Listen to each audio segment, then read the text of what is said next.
Hello friends, welcome to my YouTube channel Debug Coding. ಇವತ್ತಿನ ಕ್ಲಾಸ್ನಲ್ಲಿ ಅಂದರೆ ಚಾಪ್ಟರ್ 25 ನಲ್ಲಿ ನಾನು ನಿಮಗೆ ಒಂದು HTML ಎಲಿಮೆಂಟ್ನ ಅಥವಾ HTML ಟ್ಯಾಗ್ನ ಹೇಗೆ ಹೈಡ್ ಮಾಡೋದು ವೆಬ್ ಪೇಜಲ್ಲಿ ಅದನ್ನು ತೋರಿಸ್ಕೊಡ್ತೀನಿ. ಎಕ್ಸಾಕ್ಟಾಗಿ ಏನು ಕಲಿತೀವಿ ಚಾಪ್ಟರ್ಲಿ ಅಂತ ಅಂದರೆ ನಾನು ಇವಾಗ ನಿಮಗೆ ಕೆಲವು CSS ಪ್ರಾಪರ್ಟೀಸ್ನ ಹೇಳ್ಕೊಡ್ತೀನಿ. ಯಾವಪ್ಪ ಪ್ರಾಪರ್ಟೀಸ್ ಅಂತ ಅಂದರೆ ಒಂದು CSS Display, ಇನ್ನೊಂದು CSS Visibility. ನಾವು ಪ್ರೀವಿಯಸ್ ಕ್ಲಾಸಲ್ಲಿ ಅರ್ಥ ಮಾಡ್ಕೊಂಡ್ವಿ CSS Display ಪ್ರಾಪರ್ಟಿನ ಏನಕ್ಕೆ ಎಕ್ಸಾಕ್ಟಾಗಿ ಯೂಸ್ ಮಾಡ್ತೀವಿ ಅಂತ. ಇವಾಗ ಒಂದು HTML ಎಲಿಮೆಂಟ್ನ ಹೈಡ್ ಮಾಡೋದಕ್ಕೆ ಡಿಸ್ಪ್ಲೇ ಪ್ರಾಪರ್ಟಿ ಹೇಗೆ ಹೆಲ್ಪ್ ಮಾಡುತ್ತೆ ಅದನ್ನು ತೋರಿಸ್ಕೊಡ್ತೀನಿ. ಅದೇ ರೀತಿ ಇನ್ನೊಂದು ಪ್ರಾಪರ್ಟಿ ಇದೆ CSS Visibility. ಈ ಪ್ರಾಪರ್ಟಿ ಯೂಸ್ ಮಾಡಿಕೊಂಡು ಕೂಡ ನಾವು ಒಂದು HTML ಎಲಿಮೆಂಟ್ ಅಥವಾ HTML ಟ್ಯಾಗ್ನ ತುಂಬ ಈಸಿಯಾಗಿ ಹೈಡ್ ಮಾಡ್ಬೋದು ವೆಬ್ ಪೇಜಲ್ಲಿ. ಸೊ ಅದನ್ನು ಹೇಗೆ ಹೈಡ್ ಮಾಡೋದು ಇವೆರಡು ಪ್ರಾಪರ್ಟಿ ಯೂಸ್ ಮಾಡಿಕೊಂಡು ಅದನ್ನು ವಿಡಿಯೋದಲ್ಲಿ ಇದನ್ನು ಕಂಪ್ಲೀಟಾಗಿ ಕವರ್ ಮಾಡಿದ್ದೀನಿ. ಸೊ ವಿಡಿಯೋನ ಕಂಪ್ಲೀಟಾಗಿ ನೋಡಿ, ಎಲ್ಲೂ ಮಿಸ್ ಮಾಡಬೇಡಿ. ಅವಾಗ ಮಾತ್ರ ನಿಮ್ಗೆ ಈಸಿಯಾಗಿ ಅರ್ಥ ಆಗ್ತಾ ಹೋಗುತ್ತೆ ಒಂದು ವೆಬ್ ಪೇಜಲ್ಲಿ ಎಲಿಮೆಂಟ್ಸ್ನ ಹೇಗೆ ಹೈಡ್ ಮಾಡೋದು ಅಂತ. ಅದಕ್ಕೂ ಮುಂಚೆ ನೀವು ನನ್ನ ಚಾನಲ್ಗೆ ಇನ್ನೂ ಸಬ್ಸ್ಕ್ರೈಬ್ ಆಗಿಲ್ಲ ಅಂದರೆ ಸಬ್ಸ್ಕ್ರೈಬ್ ಬಟನ್ನ ಕ್ಲಿಕ್ ಮಾಡಿ ಮತ್ತು ಪಕ್ಕದಲ್ಲಿರೋ ಬೆಲ್ ಐಕಾನ್ನ ಪ್ರೆಸ್ ಮಾಡಿ. ಹೀಗೆ ಮಾಡೋದ್ರಿಂದ ನನ್ನ ಲೇಟೆಸ್ಟ್ ವಿಡಿಯೋಗಳು ನಿಮಗೆ ಈಸಿಯಾಗಿ ಸಿಗ್ತಾ ಹೋಗುತ್ತೆ. ಇವಾಗ ಏನು ಅರ್ಥ ಮಾಡ್ಕೊಳ್ಳೋಣ ಫಸ್ಟ್ ನಾವು ಅಂತ ಅಂದರೆ CSS ಡಿಸ್ಪ್ಲೇ ಅಂದ್ರೇನು, CS ವಿಸಿಬಿಲಿಟಿ ಅಂದ್ರೇನು, ಈ ಪ್ರಾಪರ್ಟೀಸ್ನ ಅರ್ಥ ಮಾಡ್ಕೊಳ್ಳೋಣ.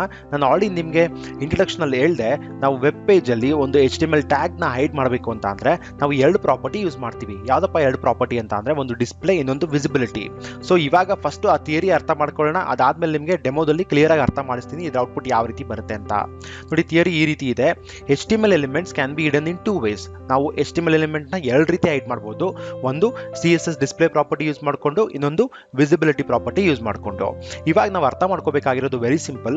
ಡಿಸ್ಪ್ಲೇ ಪ್ರಾಪರ್ಟಿನ ನಾವು ಯೂಸ್ ಮಾಡ್ತಿದ್ದೀವಿ HTML ಎಲಿಮೆಂಟ್ನ ಹೈಡ್ ಮಾಡೋದಕ್ಕೆ ಅಂದರೆ ಔಟ್ಪುಟ್ ಯಾವ ರೀತಿ ಬರುತ್ತೆ, ಅದೇ ರೀತಿ ವಿಸಿಬಿಲಿಟಿ ಯೂಸ್ ಮಾಡಿದ್ರೆ ಔಟ್ಪುಟ್ ಯಾವ ರೀತಿ ಬರುತ್ತೆ ಅದನ್ನು ಮೇನ್ ಅರ್ಥ ಮಾಡ್ಕೋಬೇಕಾಗಿರೋದು ನಾವಿಲ್ಲಿ. ಸೊ ಫಸ್ಟ್ ಡಿಸ್ಪ್ಲೇ ಪ್ರಾಪರ್ಟಿನ ಅರ್ಥ ಮಾಡ್ಕೊಳ್ಳೋಣ. ನೋಡಿ, ನಾನು ಡಿಸ್ಪ್ಲೇ ಪ್ರಾಪರ್ಟಿಗೆ ವ್ಯಾಲ್ಯೂ ನನ್ ಅಂತ ಸೆಟ್ ಮಾಡ್ತಾ ಇದ್ದೀನಿ. ಸೊ ಈ ರೀತಿ ಸೆಟ್ ಮಾಡಿದಾಗ ಔಟ್ಪುಟ್ ಯಾವ ರೀತಿ ಬರುತ್ತೆ ನೋಡಿ, ಈ ಥರ ಬರುತ್ತೆ. ಸೊ ನಾವು ಫಾರ್ ಎಕ್ಸಾಂಪಲ್ ಇವಾಗ ಒಂದು ಪ್ಯಾರಾಗ್ರಾಫ್ ಟ್ಯಾಗ್ಗೆ ನಾವು ಡಿಸ್ಪ್ಲೇ ನನ್ ಅಂತ ಸೆಟ್ ಮಾಡ್ತಿದ್ದೀವಿ. ಇವಾಗ ಪ್ಯಾರಾಗ್ರಾಫ್ ಟ್ಯಾಗ್ ಏನಾಗುತ್ತೆ ಅಂತಂದ್ರೆ it turns of the display and removes the HTML element from the web page. ನಾವು ಪ್ಯಾರಾಗ್ರಾಫ್ ಟ್ಯಾಗ್ಗೆ ಡಿಸ್ಪ್ಲೇ ನನ್ ಸೆಟ್ ಮಾಡಿದ ತಕ್ಷಣ ಏನಾಗುತ್ತೆ, ಆ ಪ್ಯಾರಾಗ್ರಾಫ್ ಟ್ಯಾಗ್ ವೆಬ್ ಪೇಜ್ ಇಂದ ಕಂಪ್ಲೀಟ್ ಆಗಿ ರಿಮೂವ್ ಆಗುತ್ತೆ. ಆ ವೆಬ್ ಪೇಜ್ ಅಲ್ಲಿ ಪ್ಯಾರಾಗ್ರಾಫ್ ಟ್ಯಾಗ್ ಇರೋದಿಲ್ಲ. ಸೊ ನಾವು ಈ ರೀತಿ ಡಿಸ್ಪ್ಲೇ ನನ್ ಯೂಸ್ ಮಾಡಿದಾಗ ಒಂದು ಎಲಿಮೆಂಟ್ ನ ವೆಬ್ ಪೇಜ್ ಇಂದ ಈಸಿಯಾಗಿ ರಿಮೂವ್ ಮಾಡಬಹುದು. Okay, second one CSS visibility use ಮಾಡಿದ್ರೆ ಏನು ಅಡ್ವಾಂಟೇಜ್ ಅದನ್ನ ಇವಾಗ ನೋಡೋಣ. ನೋಡಿ, ಇಲ್ಲಿ ನಾವು ವಿಸಿಬಿಲಿಟಿಗೆ ಹಿಡನ್ ಅಂತ ಕೊಟ್ರೆ ಔಟ್ಪುಟ್ ಯಾವ ರೀತಿ ಬರುತ್ತೆ ಅಂದ್ರೆ ಈ ರೀತಿ ಬರುತ್ತೆ. It hides the element but the element will be not removed from the web page. It will still take its place on the web page. ಇದರ ಅರ್ಥ ಏನು ಅಂತ ಅಂದ್ರೆ ನಾವು ವಿಸಿಬಿಲಿಟಿ ಹಿಡನ್, ಫಾರ್ ಎಕ್ಸಾಂಪಲ್ ಮತ್ತೆ ಪ್ಯಾರಾಗ್ರಾಫ್ ಟ್ಯಾಗ್ ತಗೊಂತೀನಿ. ಆ paragraph ಟ್ಯಾಗ್ಗೆ ನಾನು values visibility hidden ಅಂತ ಸೆಟ್ ಮಾಡ್ತೀನಿ. ಓಕೆ, ವಿಸಿಬಿಲಿಟಿ ಹಿಡನ್ ಅಂತ ಸೆಟ್ ಮಾಡಿದಾಗ ಏನಾಗುತ್ತೆ ಅಂತ ಅಂದ್ರೆ ಅದು ಆಕ್ಚುಲಿ ಎಲಿಮೆಂಟ್ನ ಪ್ಯಾರಾಗ್ರಾಫ್ ಟ್ಯಾಗ್ನ ಹೈಡ್ ಮಾಡುತ್ತೆ ಬಟ್ ವೆಬ್ ಪೇಜ್ ಇಂದ ಕಂಪ್ಲೀಟ್ ಆಗಿ ರಿಮೂವ್ ಮಾಡಿರೋದಿಲ್ಲ. ಸೊ ಇದು ವಿಸಿಬಿಲಿಟಿ ಹಿಡನ್ ಸ್ಪೆಷಾಲಿಟಿ ಆಗುತ್ತೆ. ಬಟ್ ಡಿಸ್ಪ್ಲೇ ನನ್ನ ಏನು ಮಾಡುತ್ತೆ, ಅದು ಪ್ಯಾರಾಗ್ರಾಫ್ ಟ್ಯಾಗ್ನ ಕಂಪ್ಲೀಟ್ ಆಗಿ ವೆಬ್ ಪೇಜ್ ಇಂದ ರಿಮೂವ್ ಮಾಡುತ್ತೆ but visibility hidden web page ಇಂದ ರಿಮೂವ್ ಮಾಡಲ್ಲ, ಜಸ್ಟ್ ಹೈಡ್ ಮಾಡುತ್ತೆ. ಓಕೆ, ಸೊ ಇವಾಗ ನಾವು ಥಿಯರಿನ ಕ್ಲಿಯರ್ ಆಗಿ ಅರ್ಥ ಮಾಡ್ಕೊಂಡ್ವಿ. ಇವಾಗ ಏನು ಮಾಡೋಣ, ಡೆಮೋಗೆ ಹೋಗೋಣ. ಡೆಮೋದಲ್ಲಿ ಇನ್ನೂ ಕ್ಲಿಯರ್ ಆಗಿ ನಿಮ್ಗೆ ತೋರಿಸ್ಕೊಡ್ತೀನಿ ವಿಸಿಬಿಲಿಟಿ ಹಿಡನ್ ಸೆಟ್ ಮಾಡಿದಾಗ ಯಾಕೆ ರಿಮೂವ್ ಆಗೋದಿಲ್ಲ ವೆಬ್ ಪೇಜ್ ಇಂದ, ಡಿಸ್ಪ್ಲೇ ನನ್ ಸೆಟ್ ಮಾಡಿದಾಗ ಯಾಕೆ ರಿಮೂವ್ ಆಗುತ್ತೆ. ಸೊ ಎಲ್ಲಾನು ನಾನು ಡೆಮೋದಲ್ಲಿ ಕವರ್ ಮಾಡ್ತೀನಿ. ಸೊ ವಿಡಿಯೋನ ಕಂಪ್ಲೀಟ್ ಆಗಿ ನೋಡಿ, ಎಲ್ಲೂ ಮಿಸ್ ಮಾಡಬೇಡಿ. ನಾನು already visual studio code open ಮಾಡ್ಕೊಂಡಿದ್ದೀನಿ. ಇವಾಗ ಒಂದು ಸಿಂಪಲ್ ಡೆಮೋ ನೋಡೋಣ. ವಿಸಿಬಿಲಿಟಿ ಹಿಡನ್ ಯೂಸ್ ಮಾಡಿದ್ರೆ ಔಟ್ಪುಟ್ ಯಾವ ರೀತಿ ಬರುತ್ತೆ, ಡಿಸ್ಪ್ಲೇ ನನ್ನು ಯೂಸ್ ಮಾಡಿದ್ರೆ ಔಟ್ಪುಟ್ ಯಾವ ರೀತಿ ಬರುತ್ತೆ ಅಂತ. ಸೊ ಇವಾಗ ನನ್ನ HTML ಫೈಲಲ್ಲಿ ನಾನು ಪ್ಯಾರಾಗ್ರಾಫ್ ಟ್ಯಾಗ್ನ ತಗೊಂತೀನಿ. ಓಕೆ, ಅದರೊಳಗಡೆ ಕಂಟೆಂಟ್ ಹಾಕೋಣ ಹಲೋ ಅಂತ. ಇದಾದ್ಮೇಲೆ ಒಂದು H1 ಟ್ಯಾಗ್ ತಗೊಂತೀನಿ. ಅದರೊಳಗಡೆ ಕಂಟೆಂಟ್ ಡಿಬಗ್ ಕೋಡಿಂಗ್ ಅಂತ ಹಾಕ್ತೀನಿ. ಕಂಟೆಂಟ್ ಏನನ್ನು ಡಿಬಗ್ ಕೋಡಿಂಗ್. ಅದಾದ್ಮೇಲೆ ಇನ್ನೊಂದು ಪ್ಯಾರಾಗ್ರಾಫ್ ಟ್ಯಾಗ್ ತಗೊಂತೀನಿ. ಇಲ್ಲಿ ಕಂಟೆಂಟ್ ಹಲೋ ಅಂತ ಹಾಕ್ತೀನಿ. ಸೊ ಇವಾಗ ನಾನೇನು ಮಾಡಿದೆ, ಎರಡು ಪ್ಯಾರಾಗ್ರಾಫ್ ತೊಗೊಂಡಿದ್ದೀನಿ. ಎರಡು ಪ್ಯಾರಾಗ್ರಾಫ್ ಮಧ್ಯ ಒಂದು H1 ಟ್ಯಾಗ್ ತೊಗೊಂಡಿದ್ದೀನಿ. ಅದಕ್ಕೆ ಡಿಬಗ್ ಕೋಡಿಂಗ್ ಅಂತ ಕಂಟೆಂಟ್ ಹಾಕಿದ್ದೀನಿ. ಇವಾಗ ಸಿಂಪಲ್ ಸ್ಟೈಲ್ಸ್ ಬರೆಯೋಣ ಇದಕ್ಕೆ. ಸೊ ಇಲ್ಲಿ ಪ್ಯಾರಾಗ್ರಾಫ್ ಟ್ಯಾಗ್ಗೆ ಬಂದ್ಬಿಟ್ಟು ಸ್ಟೈಲ್ಸ್ ಬರೀತೀನಿ. ಏನಪ್ಪ ಅಂತಂದರೆ ಬ್ಯಾಕ್ಗ್ರೌಂಡ್ ಕಲರ್ ರೆಡ್ ಬೇಕು. ಅದೇ ರೀತಿ ಬಾರ್ಡರ್ ಹಾಕೋಣ. ಬಾರ್ಡರ್ ಬಂದು 2 ಪಿಕ್ಸೆಲ್ ಸಾಲಿಡ್ ಬ್ಲ್ಯಾಕ್ ಕೊಡ್ತಾ ಇದ್ದೀನಿ ಬಾರ್ಡರ್.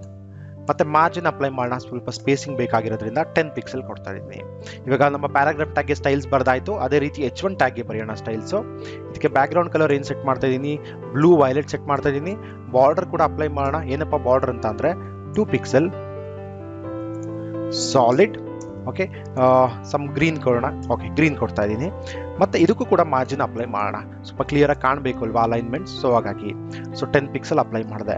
ಸೊ ಇವಾಗ ಏನು ಮಾಡಿದ್ದೀನಿ, ನಮ್ಮ ಪ್ಯಾರಾಗ್ರಾಫ್ ಮತ್ತು H1ಗೆ ಸ್ಟೈಲ್ಸ್ನ ಬರೆದಿದ್ದೀನಿ ಮತ್ತು ಈ ಫೈಲ್ನ ನನ್ನ HTML ಪೇಜ್ಗೆ ಲಿಂಕ್ ಮಾಡಿದ್ದೀನಿ. ಯಾಕೆಂತಂದರೆ ನನ್ನ ಸ್ಟೈಲ್ಸ್ ಏನೇ ಇಲ್ಲಿ ಬರೆದ್ರು ಅದನ್ನು HTML ಪೇಜ್ಗೆ ಎಫೆಕ್ಟ್ ಆಗಲಿ ಅಂತ. ಸೊ ಇದು ಆಲ್ರೆಡಿ ನಮಗೆ ಗೊತ್ತಿದೆ, ಜಸ್ಟ್ ರಿಪೀಟ್ ಮಾಡಿದೆ ಅಷ್ಟೇ. ಇವಾಗ ನಾವು ಕಾನ್ಸಂಟ್ರೇಷನಿಂದ ಅರ್ಥ ಮಾಡ್ಕೋಬೇಕಾಗಿರೋದು ಒಂದು ಇಂಪಾರ್ಟೆಂಟ್ ಥಿಂಗ್ ಏನಪ್ಪ ಅಂತಂದರೆ, ವಿಸಿಬಿಲಿಟಿ ಹಿಡನ್ ಯೂಸ್ ಮಾಡಿದ್ರೆ ಔಟ್ಪುಟ್ ಯಾವ ರೀತಿ ಬರುತ್ತೆ, ಡಿಸ್ಪ್ಲೇ ನನ್ ಯೂಸ್ ಮಾಡಿದ್ರೆ ಔಟ್ಪುಟ್ ಯಾವ ರೀತಿ ಬರುತ್ತೆ ಅದನ್ನು ನೋಡೋಣ.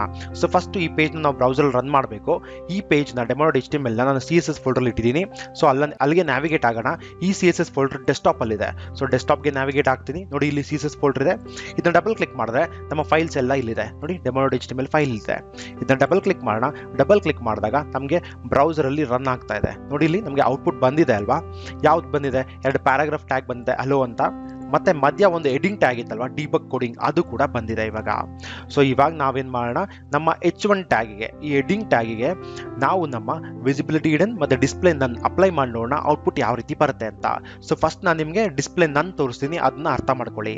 ಸೊ ವಾಪಸ್ ನನ್ನ CSS ಫೈಲ್ಗೆ ಹೋಗ್ತೀನಿ.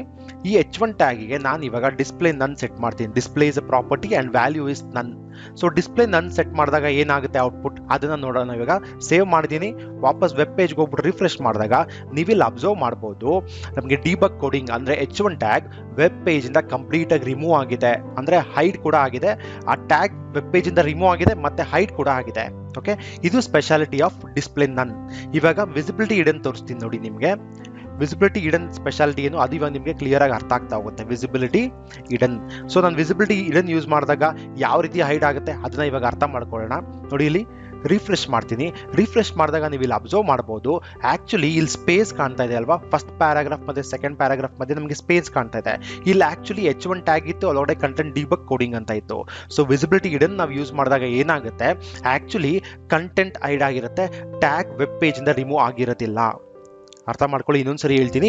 ಆ್ಯಕ್ಚುಲಿ ನಮಗೆ H1 ಟ್ಯಾಗ್ ಹೈಡ್ ಆಗಿರುತ್ತೆ, ಕಂಟೆಂಟ್ ಹೈಡ್ ಆಗಿದೆ, ಬಟ್ ಟ್ಯಾಗ್ ವೆಬ್ ಪೇಜಿಂದ ರಿಮೂವ್ ಆಗಿರಲ್ಲ. ಅದೇ ರೀತಿ ನಾವು ಡಿಸ್ಪ್ಲೇ ನನ್ ಯೂಸ್ ಮಾಡಿದಾಗ ಏನಾಗಿತ್ತು, ಇನ್ನೊಂದ್ಸರಿ ತೋರಿಸ್ತೀನಿ ನೋಡಿ. ಡಿಸ್ಪ್ಲೇ ನನ್ ಯೂಸ್ ಮಾಡಿದಾಗ ಏನಾಯಿತು, ಆ್ಯಕ್ಚುಲಿ ಸ್ಪೇಸ್ ಇರೋದೇ ಇಲ್ಲ, ಅಂದರೆ ಟ್ಯಾಗ್ ವೆಬ್ ಪೇಜಿಂದ ಕಂಪ್ಲೀಟಾಗಿ ರಿಮೂವ್ ಆಗಿದೆ. ಓಕೆ, ಇದು ವಿಸಿಬಿಲಿಟಿ ಹಿಡನ್ ಮತ್ತು ಡಿಸ್ಪ್ಲೇ ನನ್ಗಿರೋ ಸ್ಪೆಷಾಲಿಟಿ. ಡಿಸ್ಪ್ಲೇ ನನ್ ಯೂಸ್ ಮಾಡಿದಾಗ ಏನಾಗುತ್ತೆ, ಟ್ಯಾಗ್ ಕಂಪ್ಲೀಟಾಗಿ ರಿಮೂವ್ ಆಗುತ್ತೆ ವೆಬ್ ಪೇಜಿಂದ. ವಿಸಿಬಿಲಿಟಿ ಹಿಡನ್ ಯೂಸ್ ಮಾಡಿದಾಗ ಏನಾಗುತ್ತೆ, ಟ್ಯಾಗ್ ಹೈಡ್ ಆಗಿರುತ್ತೆ ಬಟ್ ವೆಬ್ ಪೇಜಿಂದ ಕಂಪ್ಲೀಟಾಗಿ ರಿಮೂವ್ ಆಗಿರೋದಿಲ್ಲ. ಸೊ ಇದು ವಿಸಿಬಿಲಿಟಿ ಹಿಡನ್ ಮತ್ತು ಡಿಸ್ಪ್ಲೇ ನನಗೆ ಇರೋ ಡಿಫ್ರೆನ್ಸಸ್ ಆಗುತ್ತೆ. ನಿಮ್ಗೆ ಏನಾದ್ರು ಡೌಟ್ಸ್ ಇದ್ದರೆ ಕೆಳಗಡೆ ಕಮೆಂಟ್ ಸೆಕ್ಷನಲ್ಲಿ ಕಮೆಂಟ್ ಮಾಡಿ, ನಿಮ್ಗೆ ಇನ್ನೂ ಕ್ಲಿಯರಾಗಿ ಅರ್ಥ ಮಾಡಿಸೋದಕ್ಕೆ ಟ್ರೈ ಮಾಡ್ತೀನಿ. ನೆಕ್ಸ್ಟ್ ಚಾಪ್ಟ್ರಲ್ಲಿ ನಾನು ನಿಮಗೆ CSS ಮ್ಯಾಕ್ಸ್ ವಿಡ್ತ್ ಮತ್ತು CSS ಮಿನ್ ವಿಡ್ತ್ ಪ್ರಾಪರ್ಟಿ ಬಗ್ಗೆ ಹೇಳ್ಕೊಡ್ತೀನಿ. ಅದೇ ರೀತಿ CSS ಮ್ಯಾಕ್ಸ್ ಹೈಟ್ ಮತ್ತು ಮಿನ್ ಹೈಟ್ ಪ್ರಾಪರ್ಟಿ ಬಗ್ಗೆ ಕೂಡ ಕಂಪ್ಲೀಟಾಗಿ ಹೇಳ್ಕೊಡ್ತೀನಿ. ಸೊ ನೆಕ್ಸ್ಟ್ ವಿಡಿಯೋನ ಕಂಪ್ಲೀಟಾಗಿ ವಾಚ್ ಮಾಡಿ, ಅವಾಗ ಮಾತ್ರ ನಿಮ್ಗೆ ಈ ಪ್ರಾಪರ್ಟೀಸ್ ತುಂಬ ಈಸಿಯಾಗಿ ಅರ್ಥ ಆಗ್ತಾ ಹೋಗುತ್ತೆ. ಅದಕ್ಕೂ ಮುಂಚೆ ನಿಮ್ಗೆ ಏನಾದ್ರು ಕ್ವೈರೀಸ್ ಕಳಿಸಿದ್ರೆ code2corner@gmail.comಗೆ ಮೇಲ್ ಕಳಿಸಿ.